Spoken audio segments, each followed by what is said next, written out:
everyone, welcome or welcome back to my channel. Oh my god, I missed ya. We're gonna do April and May wrap up because I didn't do an April wrap up because I was ill at the end of last month. These are not all the books I read because I read some on my Kindle, but we're gonna go as quickly.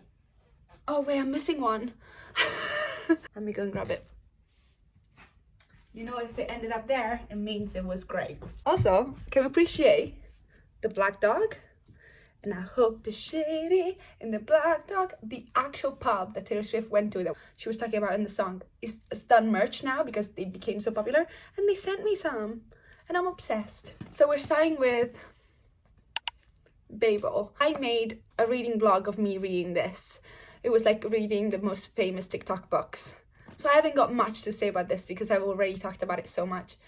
It was great. To sum it up, I don't know if I can sum it up. It's set in Oxford in the 1830s. It's a historical fiction book with some fantasy elements in it. It's by the one and only Huang. If you've read any of her books, you would know that she's got incredible writing. It's pretty much a book that talks about colonialism, and there's like this whole thing about knowledge and translation. It talks about this Chinese boy who got taken from China and brought to England, and at first he stayed in London for a bit with this man that saved him, and he got taught every single subject possible. The most important thing was translation. So the whole thing about things getting lost in translation. There's no way I can't sum up this book.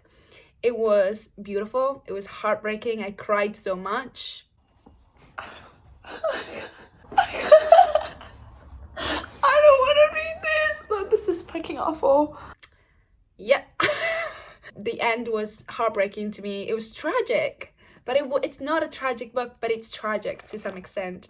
It's long, heavy, it's slow.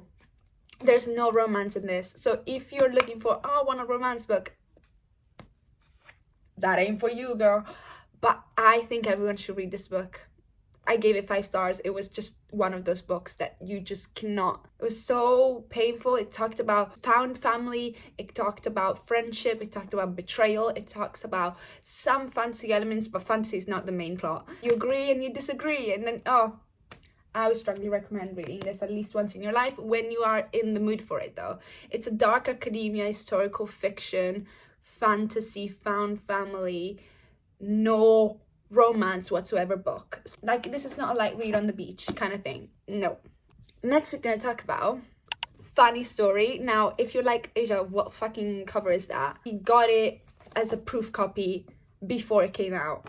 So yeah, I got it before it came out. This is not, this is like a floppy, beautiful proof copy book, I guess. I have another video of me reading anticipated new releases. So I don't need to talk about this much either, but it was amazing. I loved it so much. It was one of my favorite Emily Henry's books. I enjoyed so much, like, the 2 main characters. Our 2 main characters are Daphne and Miles, and Daphne just got cheated on by her fiance with his best friend, his childhood best friend that he always said, oh, you've got nothing to worry about, we're just friends. She had something to worry about. The fiance is named Peter.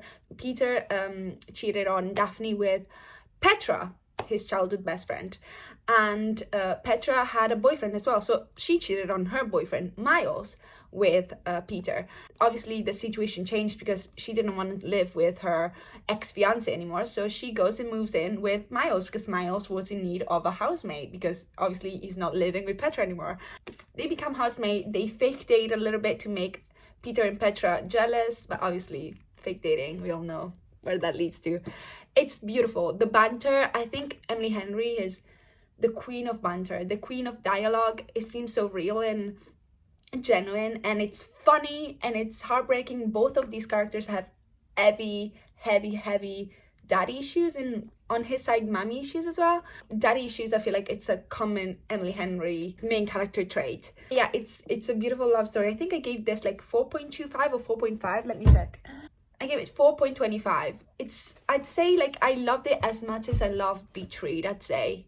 And I loved Miles. I think Miles is my favorite Emily Henry male main character. I loved Miles so much. In my vlog, I keep being like, oh, I love this man every 2 seconds, because I do indeed love this man so much. This is a beach read. You can read this, no pun intended, but you can read this on the beach. Okay, next here I have Done and Dusted by Lyla Sage. I read this in like a day and a half. This was quick. This was easy. I think I gave this 4 stars. I never know, because I forget ratings so much. Oh, I gave it 3.75. It was cute. It was okay. It was nice. It was easy, so easy. Like, you can fly through this. It's brother's best friend. She is called Clementine, or Emmy. Everyone calls her Emmy. It's just gone through an accident that no one knows about. She just fell off her horse, and she is professional horse rider. Yeah, she rides horses for a job, and she fell though, so now she's kind of traumatized, and she doesn't want anyone to know, so she goes back home to her family's like ranch, and she's just having a bit of time off. Luke, always been their brother's best friend since childhood. He doesn't really have much of a family, so her family's always been his family, so he's always around. He works there. He's always there. For me, it was a bit too quick. Like, they got together very quick. On chapter 1, he was obsessed with her already. Like, he saw her and he was like, oh. And to me, that's a bit too quick. Cowboy romance. Like, if you like Elsie Silver books, you will absolutely love this. Obviously, it's like forbidden romance, because her brother would never want her to be with him. And then there's this whole thing, you know, getting over the PTSD of the accident and getting back on a horse and competing again and making decisions for her life, and, you know, all of that. It's quite cute. It's easy. I know there's a second book, and I think there's gonna be a third one as well. I haven't read the second one yet. It was very cute and easy, and he was great. I liked him. If this wasn't a cowboy romance, it probably would have been like, it's okay. But because there's cowboys, I don't know what it is about cowboys, but they do it. Next book we have is Powerfull by Lauren Roberts. Look how cute this is. This is the novella after Powerless by Lauren Roberts. I had to think about it. Powerless is like a romantasy YA book, and this is like a cute little novella to add to it. Like 230 pages, but like the font is huge and the margins are huge. So like, this is like, you can do this in a day easily. This felt way more YA than Powerless did. For some reason, I really thought this was very YA. It talks about Adina's life while Peyton is in the trials, and she meets this lovely guy called, is it Mac? Mac, yeah, I'm right, Mac.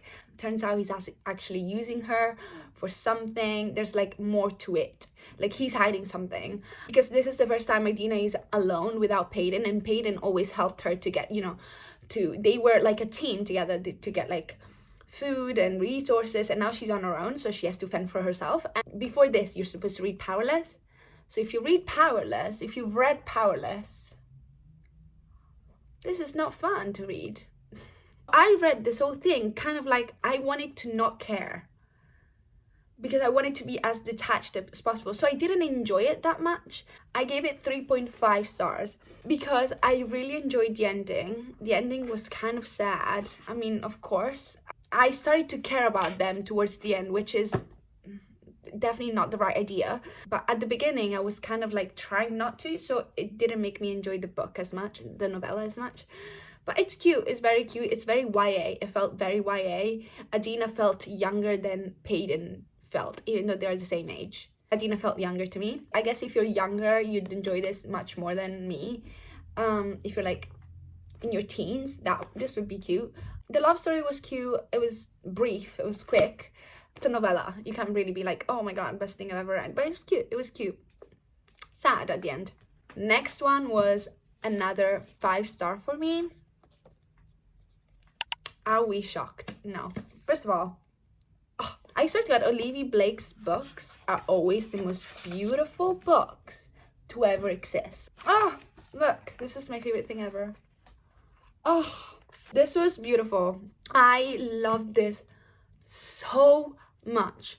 This is like an urban fantasy romance. It's a very much like Romeo and Juliet urban fantasy retelling. It's two witch families that hate each other because of something that happened in the past, and there are two couples on different sides, like against each other. So it's beautiful. It was great. It just hit exactly what I needed to hit. On one side we have the Antonova sisters, so it's this family with just girls. On the other side we have the Fedorov brothers, and it's tragic as well. This has tragedy in it. It was full of plot twist and moment of like, what the fuck is going on? I was on the edge of my seat at one point. I loved it.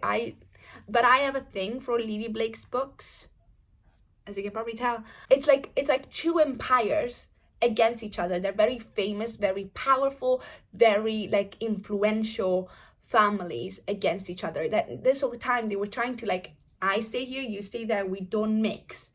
And then obviously things happen in between them, and couples happen, and love and tragedy, and you know, there's a bit of a mystery and a puzzle to solve, because you're like, what am I missing? Why did this happen? And then you all your questions are answered by the end. There's magic, there's love, there's tragedy, there's plot twists. Oh, it's beautiful.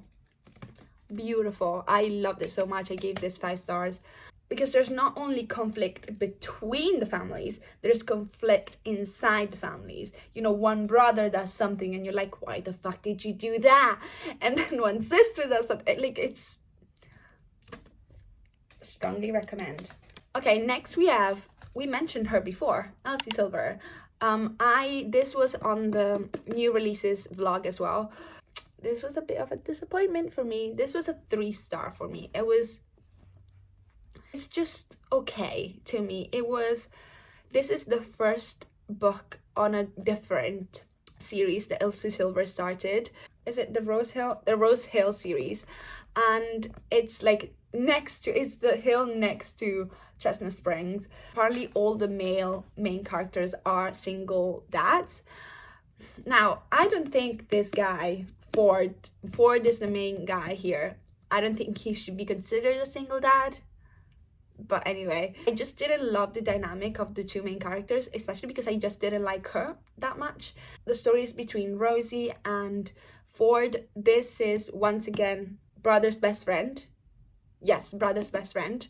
It was enemies to lovers, but this is not enemies to lovers at all. He's obsessed with her from page 1. From even before the book starts, he's been obsessed with her his whole life. Boring to me. I feel like I enjoy books way more when they meet in the book. Like, I get to see them meeting. They knew each other already. He was in love with her already. Boring. I don't care. Do you know what I mean? And as she's been driving him mad for years. And he's a billionaire. And I never loved billionaire romances. And he was a single dad to a girl that he wasn't really a single dad to. Like, the little girl literally knocked on his door and was like, you are the sperm donor that made me. I have a problem at home. My dad just died and my mom is depressed. Can you help me out? And like, the girl was like 11 and she talked like a 17-year-old. That was too much. I think they were trying too much to make me like the little 11-year-old, which I liked. But she did not act like she was 11. It was cute because I like Elsie Silver writing, so it was not a 2-star, but it was incredible. It was just, I don't know if it's an unpopular opinion. I liked him. He was funny. I just didn't like that they were in love. That he was in love with her even before the book started. And she was in love with him by chapter 2. So like, it was just too quick and too like, I don't know. But I didn't hate it. I still gave it 3 stars. But I feel like other Elsie Silver books are way superior. Like Reckless, Heartless. If you want a single dad Elsie Silver book, go to Heartless. Let's do a little break from the physical ones. Let's talk about the Lyla series. I read 3 more books in the Lyla series. I read Tangled Like Us, Sinful Like Us, and Headstrong Like Us. I can't really talk too much about them because these are book 4, 5, and 6 in a series. So if I talk about the plot, you'd get the first 3 spoiled. But it's the series that it's the spin-off of the Addicted / Calloway Sister series. It's about their kids. I read the first 3 and loved the first 3 books because I loved Maximus and Pharaoh, because the first 3 books were from their point of view, and the 4th and 5th were from Jane's point of view, so completely different one. And I didn't love those. They were okay. I gave, I think, 3.5 stars to each. They were okay. I didn't care about Jane and Thatcher that much. I cared way more about Maximus and Pharaoh, but they were fine, and I still enjoy the book so much because I just enjoy the universe. I enjoy when their parents come on and I'm like, oh, I love you, I miss you, and their cousins and their siblings. I just enjoy every single character in this series, in this universe, that I don't really care about the love story that much between Thatcher and Jane, but I care about everyone there, so I enjoyed it anyway. But like, the love story was okay. It was a bodyguard romance once again. This is the whole series, it's bodyguard romances, so that's it. Grumpy Sunshine for sure.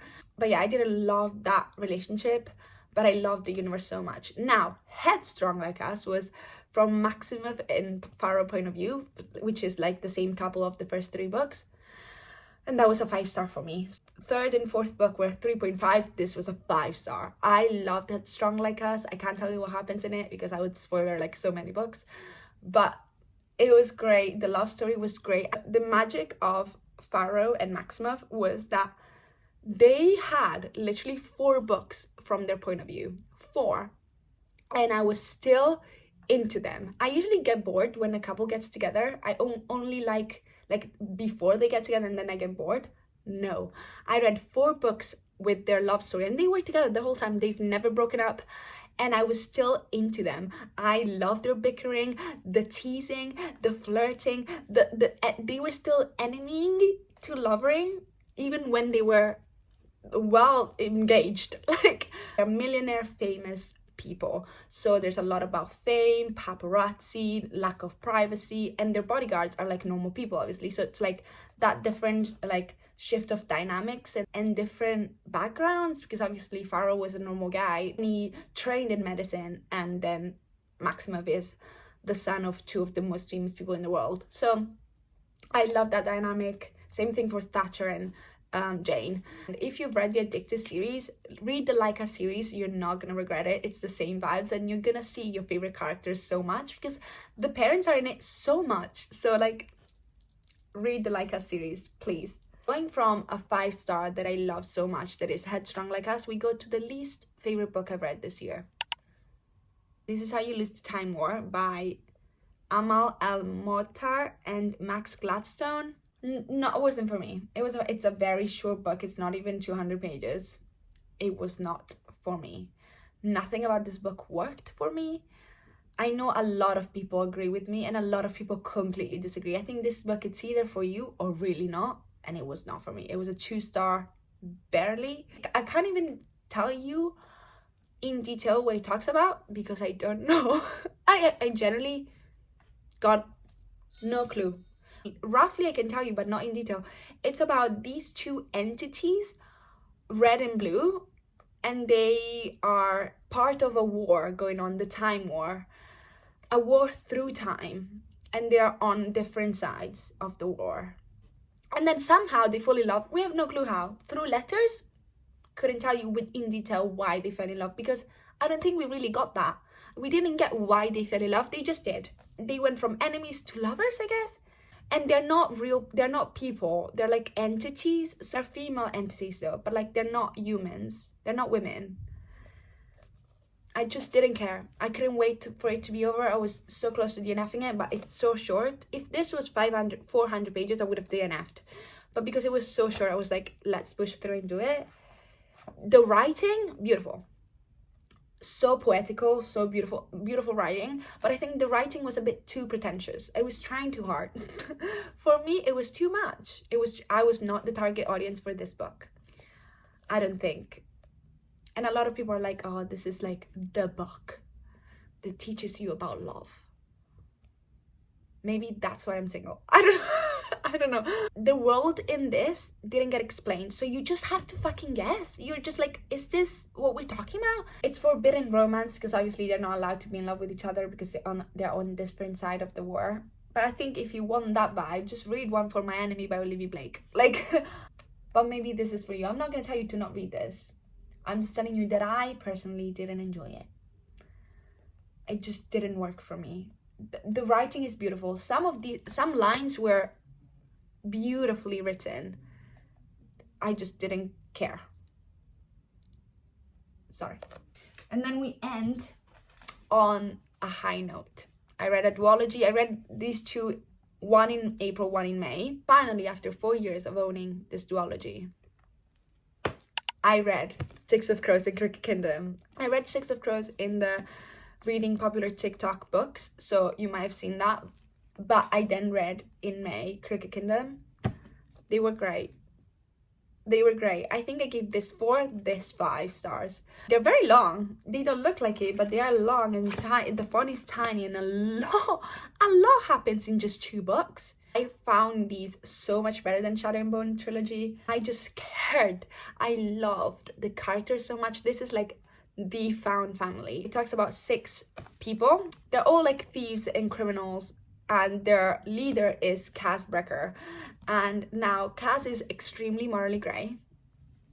I fucking loved him so much. He was great. Like, he had so much layers to him. There's so much trauma from his childhood that you get to know like slowly. Like, you literally, until the end of the second book, so you don't know everything about everyone. It's so funny at times, and I almost got emotional at one point. There's some romance in this. Now, is it a slow fucking burn? Yes. When I tell you slow, I mean slow.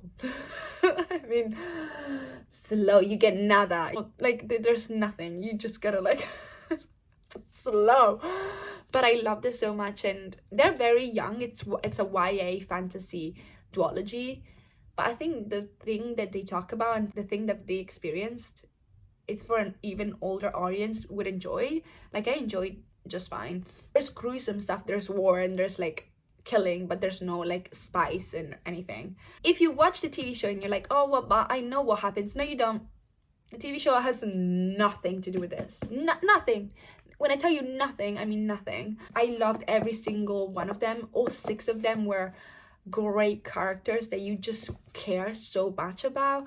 It was so good. It was just generally one of the best duologies I've read in a while. It's adventure, it's action, it's relationships, and there's betrayal. One thing about Cass Brecker, he will have a plan. He's like kind of like what Eileen is. You know, when if you read The Throne of Glass, you have Eileen and you're like, she's always one step ahead. That's Cass. Yeah, I strongly recommend reading Six of Crows and Crooked Kingdom. That's what I've read in the past 2 months. Let me know what you read. I want to know what you read. And thank you so much for watching. I love you very much. And if you felt like liking and subscribing, I'm not gonna stop you. Actually, go ahead. All my social media are in the description. I love you. Have a great rest of your day.